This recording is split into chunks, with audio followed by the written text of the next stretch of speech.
All right, welcome to The Explainer. Today we are doing a deep dive, a forensic audit on a mysterious piece of metal. Now this thing was brushed off as just junk, but what if it's actually the key to a technology that could literally change everything? So let's rewind to the late 1990s. Some really weird pieces of metal, supposedly from a UFO crash, start circulating. They get the nickname ARTS parts. And what was the official line? The mainstream scientific community, the military, they all basically laughed it off. They said, nope, nothing to see here, folks. That's just industrial slag, basically worthless garbage. But what if they were wrong?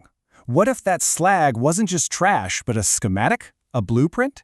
We're going to dive deep into this, because according to our source material, the real truth, the big secret, is hiding at a level you can't even see with the naked eye. Okay, before we go any further, there's a key concept you have to get your head around: metamaterials. So, what is a metamaterial? In simple terms, it's a synthetic material that's been engineered to have properties you just don't find in nature. It's like building something out of Legos to make it do something impossible, like bend light the wrong way. It's all about the structure. So let's get back to this legendary slag. What exactly were ARTS parts? When labs finally got a piece under a powerful microscope, they found something that just baffled the metallurgists. What they saw was just wild. It was made of these alternating microscopic layers. I mean, we're talking incredibly thin. One layer was pure bismuth, only about 1 to 4 microns thick. To put that in perspective, a human hair is like 70 microns thick. The other layer was a magnesium-zinc alloy, a bit thicker but still tiny. And these layers were stacked perfectly, over and over. Now here's where it goes from weird to whoa. This choice of metals, bismuth and magnesium, it wasn't random, not even close. In fact, their physical properties are in direct, powerful opposition to each other. It's like they were chosen specifically because they're polar opposites. Okay, so on one side you've got bismuth. Think of bismuth as a perfect mirror, but for electromagnetic energy. It's the most diamagnetic element we know of, which is a fancy way of saying it violently repels magnetic fields, pushes them away. Then you have the other layer, magnesium. It's the complete opposite. It's highly conductive. It wants to pull that energy in, so you have one material pushing energy away and another one pulling it in. But it's not just the materials themselves that are important. The crucial, absolutely critical part is the thickness of those bismuth layers.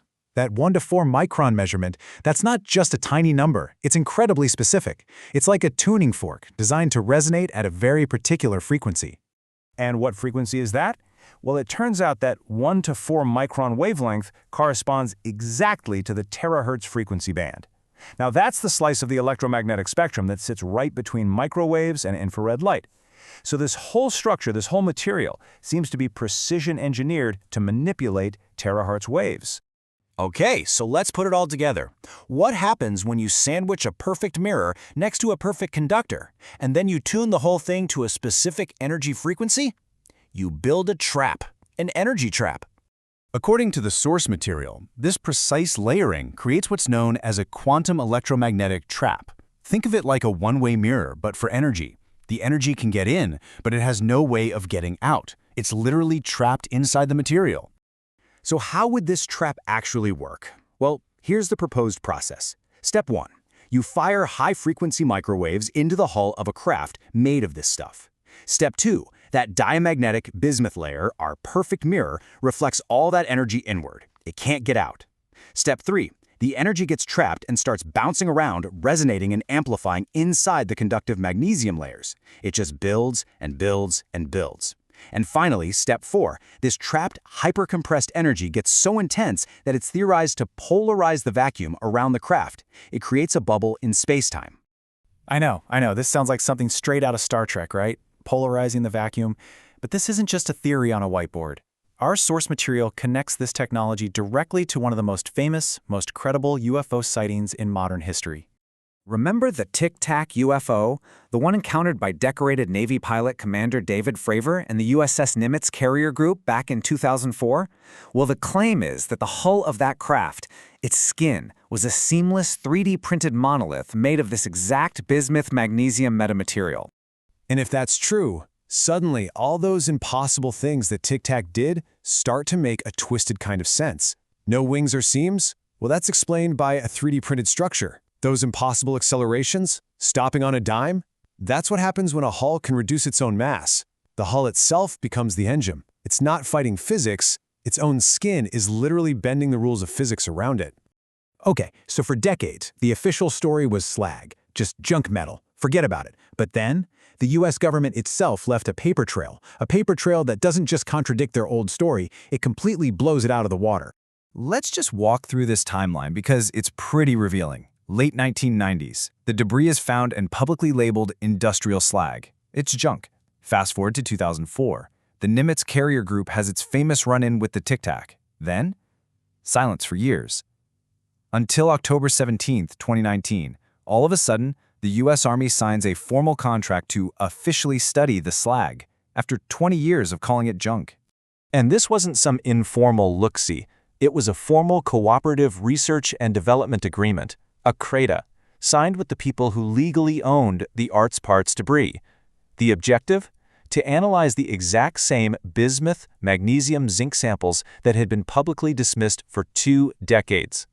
And this is where we find the smoking gun, because in that official government document, they list their objectives. Why, after all this time, were they suddenly interested in this slag?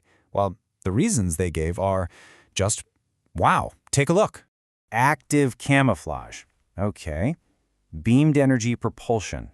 Interesting. But look at that last one. Inertial mass reduction. Let's be perfectly clear about what that means. That is the technical, scientific term for anti-gravity. The United States Army signed an official contract to study this supposed slag for the explicit purpose of developing anti-gravity technology. So that leaves us with a really simple question, doesn't it? Does the US Army typically sign multi-million-dollar R&D contracts to study industrial junk? The paper trail seems to suggest that the truth was hidden in plain sight the entire time, which makes you wonder, what did they really know, and when did they know it?